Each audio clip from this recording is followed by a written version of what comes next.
Welcome back to Zopli second podcast. Today we are recapping Criterium du Dauphine stage 6, where Tadej Pogačar did pretty good performance for a non-Tour de France race, let's say that. Destroyed everyone. Yeah, he won by a huge gap today. I think it was over 1 minute at the end over Vingegaard on the first mountain stage, and it wasn't even a real mountain stage. I would say at two 15 to 20 minute or 20-minute climbs, let's say, on a 120-kilometer stage. Like it's not a big mountain stage. Usually you wouldn't have these kind of big gaps, but they did race it all out, and it wasn't only UAE that made it so hard. Visma went crazy on the penultimate climb, or at least had a large part in making it very hard, and yeah, it didn't work out for them in the end. Yes, the stage wasn't the easiest one because on the penultimate climb there were not that many survivors. In the group there were Pogačar, Vingegaard, Jorgensen, Talet, Evenepoel, Mas, Seixas and Dunbar. And also Lipovic because he Uh, attacked. Johannes as well, I think. Okay, Johannesson maybe, Yeah, he was there as at well. least not in the shot. I think I didn't see it. No, he was definitely there, I'm pretty sure. Or yeah, maybe he got dropped just before the top or something, but he was definitely there for a very, very long time. But yeah, it was a very small group. I think it was because Visma first did like a large leader and attacked with subcast, like the most random thing I've ever seen. Like it makes no sense. I think subcast also pretty much dropped like 2 minutes afterwards. yeah, So yeah, I don't know what was really going on there. I think it was Wellens then from UA. It was one of the UA guys. I think it was Tim Wellens who just kind of paced the rest of the climb at a decently highish pace. Although it did definitely slow down from like let's say the first few minutes of the climb when it was the attacks going off. Lipowitz was also out front for quite a while.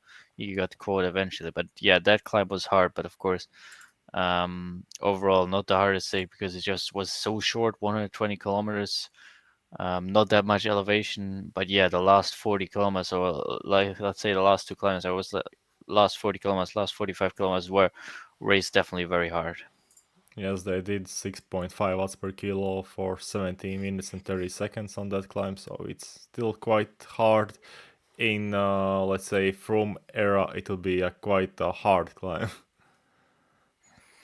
Yeah, I mean it's definitely a hard climb for the penultimate one.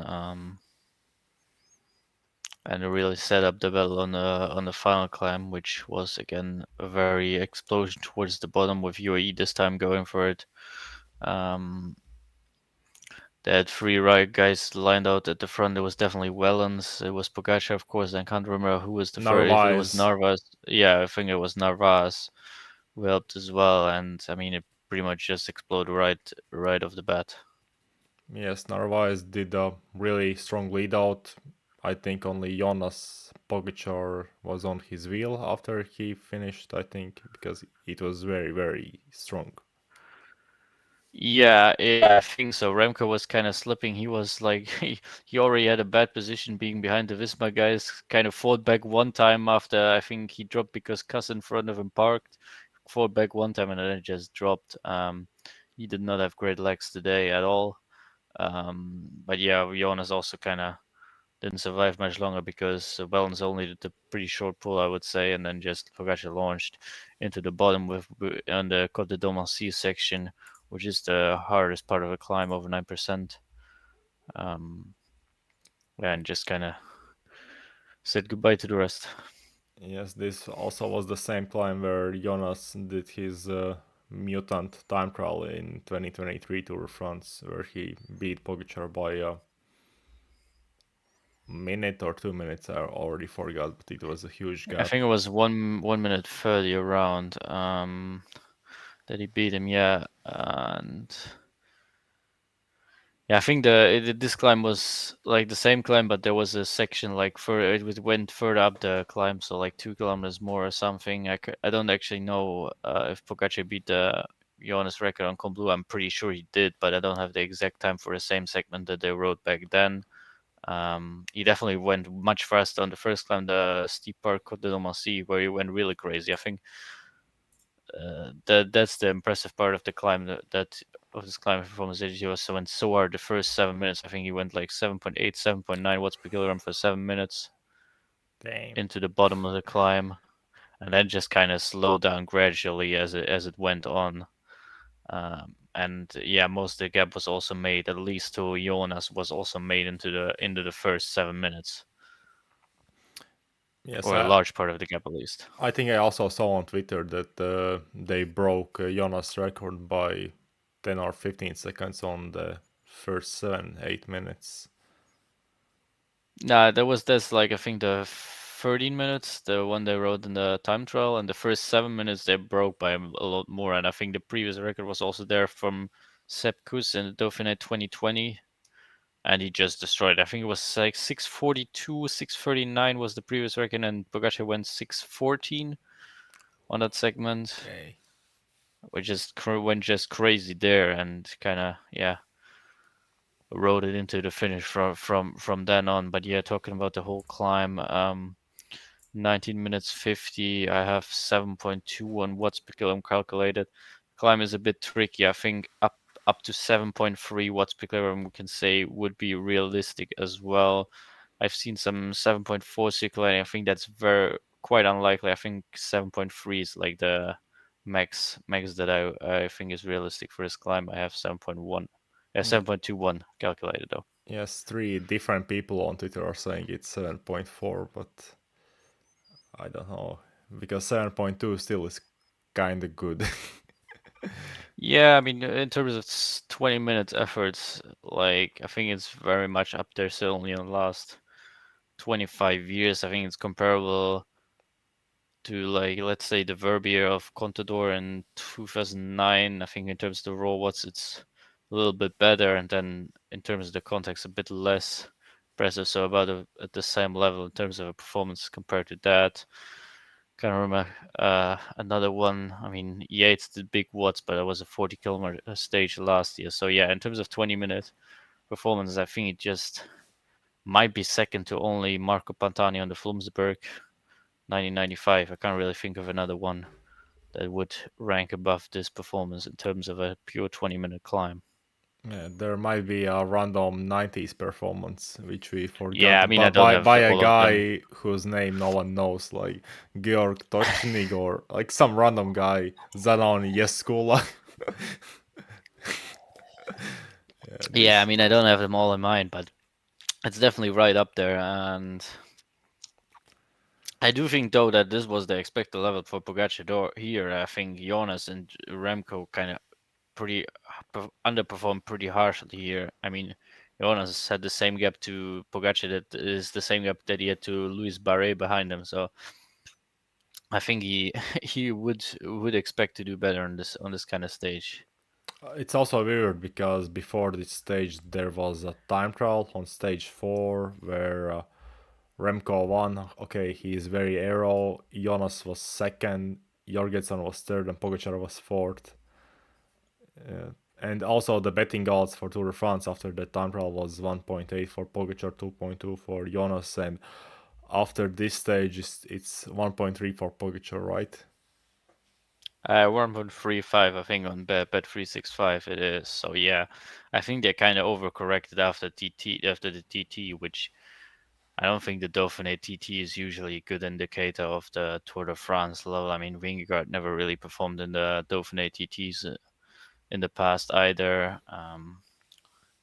So yeah, I think it was a bit of an overcorrection on that for sure. I mean, after today, it's pretty clear that the hierarchy into going into the Tour de France will be once again Pogačar first, by quite a bit. And yeah, I think Vingegaard and Remco both very disappointing today. Maybe you don't have to expect them to match Pogačar, but I think they just didn't really show the level that you would expect them to have, especially after the performance they showed in the Tour de France last year as well.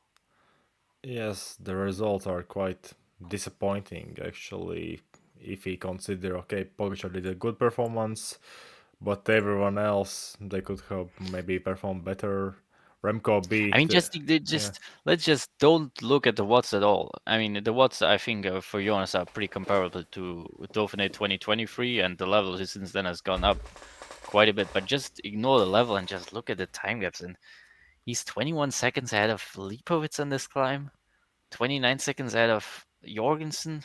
Like that's just not enough. That Yeah. the gaps don't make sense for Jonas if he's Or in the also level Remco. where he wants to challenge the Tour de France. Remco as well, of course. I Like mean, he got he beat by beat Jorgensen and fucking Lipovitz. he beat Barre by 14 seconds, Yeah, he Johannesson beat by 13 Louis Barry seconds. for 14 seconds, Johannes by 13 seconds. They kept like ignore the watts and the gaps just don't line up. In terms of the level these kind of riders want to have going into the Tour de France, Yes. if they want to compete for the win there, of course. Also, what's going on with Ineos? Their best rider was Carlos Rodriguez, 14th place, and everyone else was at least 10 minutes behind. Yeah, I mean they did not have a great day. I mean Rodriguez, he was already dropped in the Mont Sassone, the penultimate climb. He came back with the like bigger group behind. We don't really know how fast he exactly climbed that climb, but he was definitely not in the front group. And yeah, he finished with Eddie Dunbar, Emmanuel Buchmann, Matthias Rondell, Guillaume Martin. Like just not the kind of performance you want to have going into the tour for Yeah. Ineos. And I assume they were planning with him as the main guy, and maybe alongside Thomas, who maybe has to save them again in terms of the GC. What? Where's Thomas? Like, what is he doing right now? I have zero clue. Tour de Okay. Suisse. Tour de Suisse, Tour de France, Deutschland, and Tour of Britain. But holy shit, he's out of shape as usual before Grand Tours. Also, last year he was 13 in Tour of Alps and then third in Giro. Okay. Yeah, I mean, you would really expect him to do anything far into the season. I don't think he has done anything impressive. I do still think that he'll show a decent level of tour. And after his performance from Rodriguez, I might even be going him over Rodriguez in the order for the tour. Yes, but then you look at their GC situation with their GC riders, like holy shit, they have Bernal, expensive and washed, Arensman. I mean, he can Not good. maximum is sixth place in Vuelta or Giro. That is kind of weak. Tobias Foss, Not GC Langelotti, rider. not a GC rider. Also, Bobby Angels, not a GC rider. Like, what the fuck is their roster? Yeah, I Oh mean my it's god. kind of Thomas who I think he does. Yeah, Thomas who retires this year, so that's will be his last Grand Tour this TDF. Then you have Rodriguez who's kind of just not performing, and yeah, Bernal Daresman kind of to fill up the top tens in weak Grand Tours. It's just not a good situation. Yes. We also need to And talk even those about guys are yeah. underperforming at the moment. We need to talk about Paul Seixas, 18-year Frenchman, finished 10th on a fucking hard Dauphiné stage. Not many 18-year-olds has done it. Yeah, probably no one in history. So it's kind of impressive. He was also 10th in the time trial. Yeah, and he's just good in everything he does this season. I mean, he started at the UAE Tour. I think he was there in a breakaway. He finished 10th on Jebel Jais and then didn't finish the race. I don't know exactly the reason. He was fifth at the GP Marseillais to start of the season, and I think it was a bunch sprint kind of or reduced bunch sprint. He was good, obviously, at the Tour of the Alps. I think he gifted his team at a stage there at some point. I think it was Prodom. Yeah, Prodom Um, later won a Giro stage. Yeah, and he was there just consistent on every stage. He was up there consistently, and then now he had the Dauphin. He had a great time trial. Yeah, he was great today. I think he's in the top 10 on the GC as well for sure now. Yeah, eighth on GC. Mixing it with the big boys, he was also not dropped on the penultimate climb, so we did the whole stage with the top guys. And yeah, he's just looking very solid. I don't know if he'll race the tour as well. I assume not, but Not this year, um, but uh, he would probably would do well there as well if he were to go. yes, imagine racing against this guy last year in juniors. Like it was completely like child abuse, let's say that. Yeah, he was going crazy in those races, and I don't think we're seeing a similar level talent there this year at all. It's kind of just still the same guys that got beaten by him last year, now dominating this category. So yeah, Paul Six is probably the best talent we've seen since Remco. Yes, very I do likely. think so. Yeah, I do think so. Yeah. Um, and yeah, his level as 18 is very impressive. Yeah, I hope his upwards trajectory continues like this because yeah, it would be nice to see a French rider actually be up there in actual Grand Tour battles for It the first time since like Bardet. Bernard, okay, okay, you're Yeah, I talking mean about Bardet the was the last one who was kind of in the battles, and or then Thibaut Was Pinot of course the actually, last yeah, one. Thibaut Pinot. Yeah, Pinot as well, but yeah, of course, the last one to win the tour. I don't know if he was the last one to win a Grand Tour as well. He No, it might was be. Jalabert in Volta in 90s. Oh yeah, of course. Yeah, Jalabert was in the But middle, it's crazy. but also that's also a long time ago. It's crazy. You are a cycling country. You have so much traditions in cycling, and you cannot win almost anything.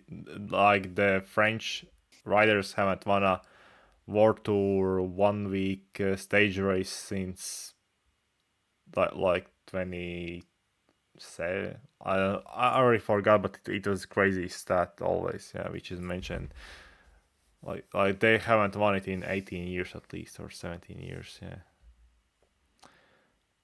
And also, Yeah, and I mean, yeah, like since Jalabert, they also just only had climbers who can't TT. I can't remember it's the last French GC rider who could actually TT, and Seixas is that he can do everything.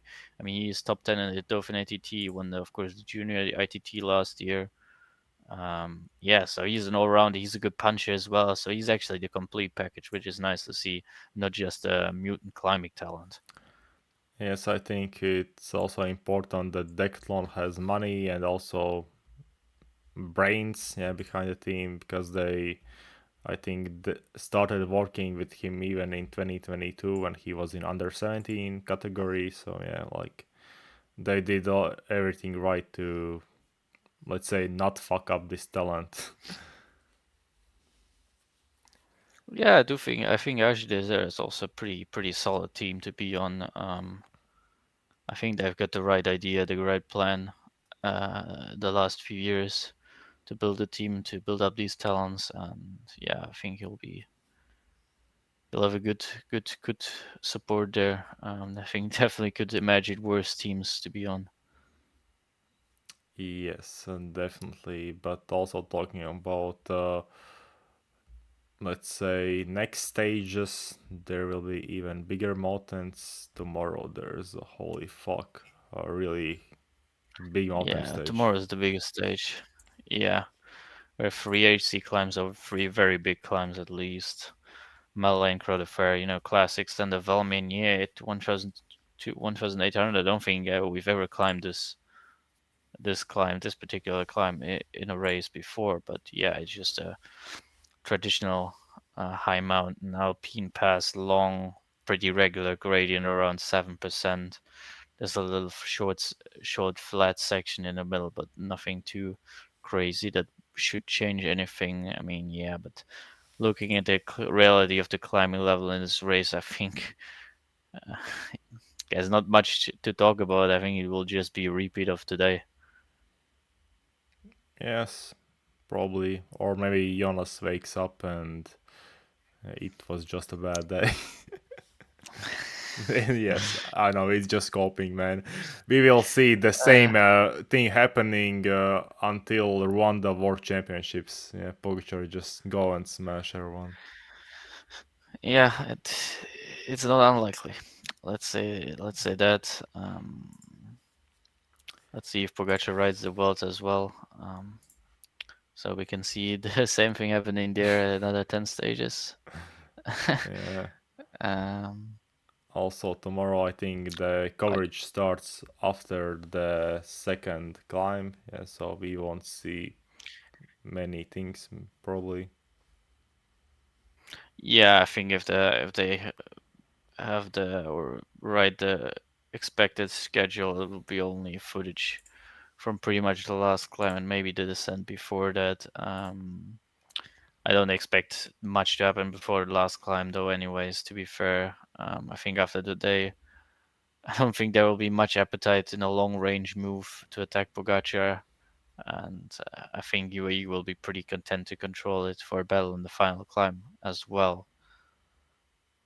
So yeah, I think we can expect the most of the action to happen on the final climb, and then we have stage 8 as well, another mountain stage, not too hard, called the Mont Cenis, and then a kind of flat 5 kilometers towards the finish. Yeah, I mean, at that point the GC battle should be done, and it could be maybe a reduced bunch sprint, or Pogačar wants to go for a solo, which is possible as well. Yes, but yeah, it's so annoying to see the same thing happening again and again and again and again. I mean, like when Pogačar will become Vash, like in which year? Yeah, I mean, it's not you can't imagine it right now, but of course, I mean, probably say people said the same thing about Miguel Indurain in 1994 or whatever. So you never know when it's gonna happen. Obviously, not looking very likely at the moment. And also, what you said that I think the problem with the that I have with the Pogacar dominance is just that really every stage is the same. Like even when Vingegaard was dominating mountain stages, he was going out only on the he was only actually better on the like very very much hardest days when it was like 4K elevation, three big mountain passes, and he was losing to Pogacar on some of the stages as well. So, and the thing is with Pogacar, he's so complete, he just wins every every stage in the same way, which is kind of the thing that I don't really enjoy watching. But yeah, Maybe I guess his that's what we'll his have to deal with for the next time. maybe his mom enjoys, yeah, when he's dead, and that's all. But yeah, okay. Thanks for listening, and we will be back soon, probably.